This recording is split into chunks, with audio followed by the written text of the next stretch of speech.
ipinanganak na muli. Bahagi yun na ito yung kalimitang nagiging basihan ng iba.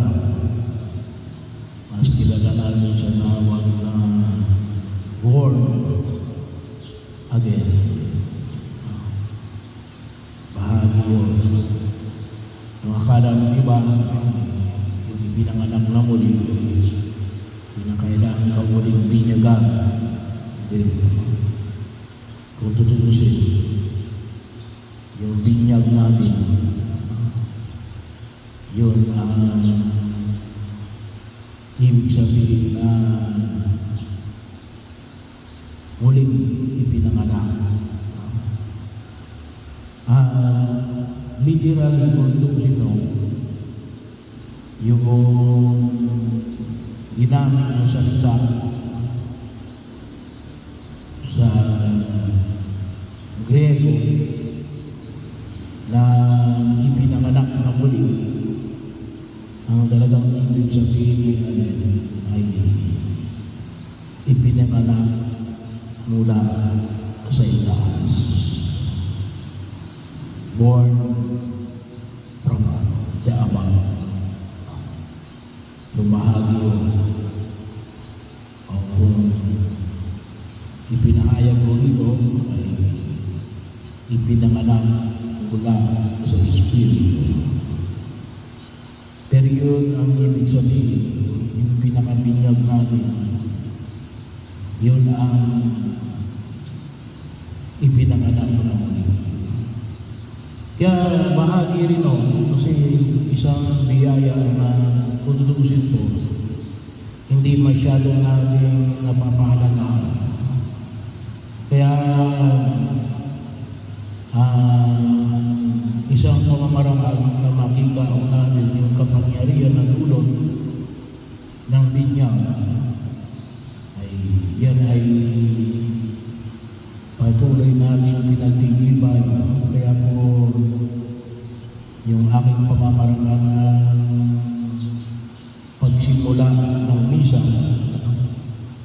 na nanggagaling doon sa likod ay sa pamamagitan ng pagbabasbas ng mga tubig, ng banal ng tubig, yun ay alin ay kung tutusin, yun din ay parang nangyari noong Pasko ng muling pagkabuhay, yung ating renewal of faith, pagiging ng kapatawaran at pagpapasalamat, pagpapaalala sa biyaya ng pagiging isang binyaga, biyaya ng pagiging ipinanganak na muli. Pagkakataon na kung saan ay pinagkaloob ng Diyos sa amin, kung tutusin po yung pangunahing pagkilos mula na ipinamalik ko sa Ebanghelyo para tayo ay makatugon sa panawagan ng Diyos. Ang sabi ka rin sapagkat walang nakagagawa na mga kababalagan ginawa ninyo maliban sa Kanya. So, yun ang sinasabi ni Jesus. Sa oras ng pinangalan na muli, ay tayo ay sinasamahan ng Diyos. Sabi nga, bahagi yun ng pagtugod na kumisan hindi natin namamalayan yung kadagdagang biyaya na ipinagkaloob ng Diyos sa sakramento ng binyag na pagiging mga anak ng Diyos bilang kabahagi ng bayan ng Diyos.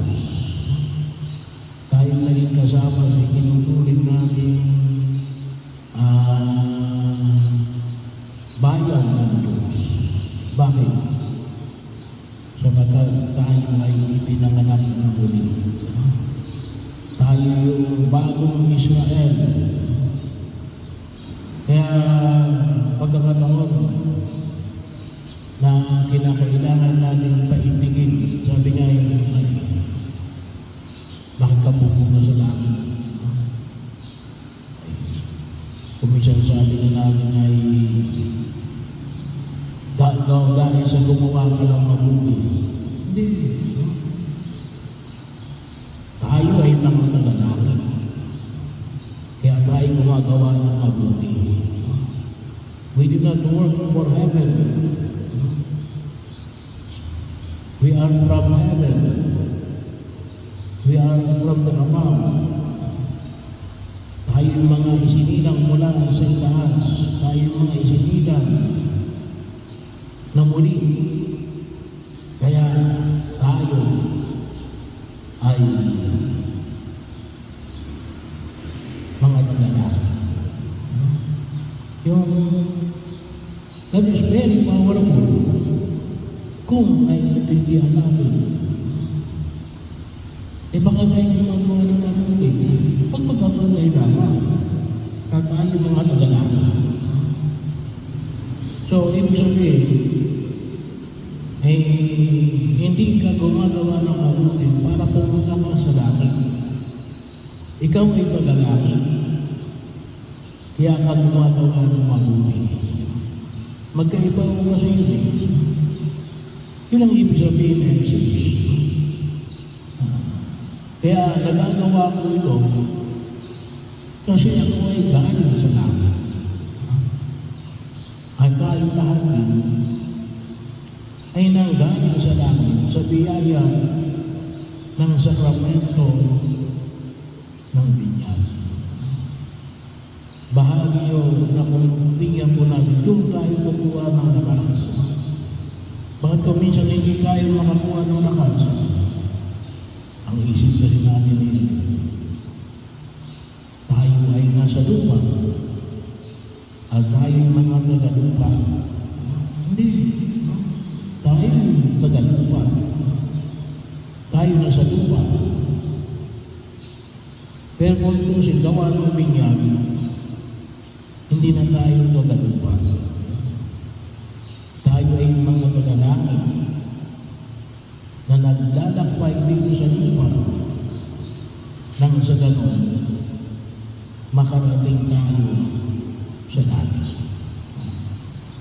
Kaya ito rin ay kumikilala sa tinatawag natin yung pangunguna na biyaya ng Diyos.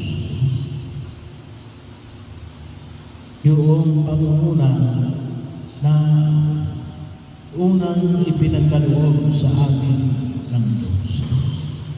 Kaya nga, sabi ko nga, kapag pinag-usapan natin pananampalataya, tulad yung pinamanig natin kahapon, ayan, awa ng Diyos.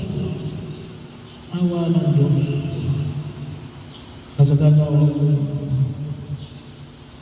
Kaya kahit ay langit, ay makakamit natin out of God's mercy and love. Kaya, ano yung gagawin natin? Pangalagaan natin. Pag-ibayuin natin. At yun ang kinakailangan natin baguhin sa ating mentalidad. Yun ang baguhin natin sa ating mentalidad. Kaya nga sabi ko kumisan, kinakailangan mismo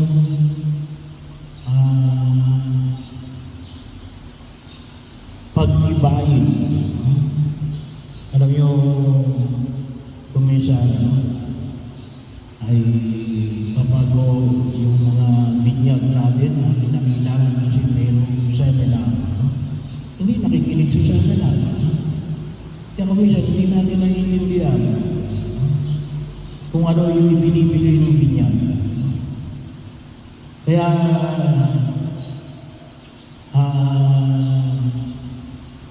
pinagtibay ko, sabi ko, yung ginagawa na natin sa pasimula ng misa na binabahagi natin binabasbasan natin yung tubig na nagpapaalala sa atin sa biyaya ng binyag, sa biyaya ng pagiging anak ng Diyos. Ang biyaya ng alin, ipinanganak na muli tayo sa mula sa itaas. Kaya yun naman yung higit natin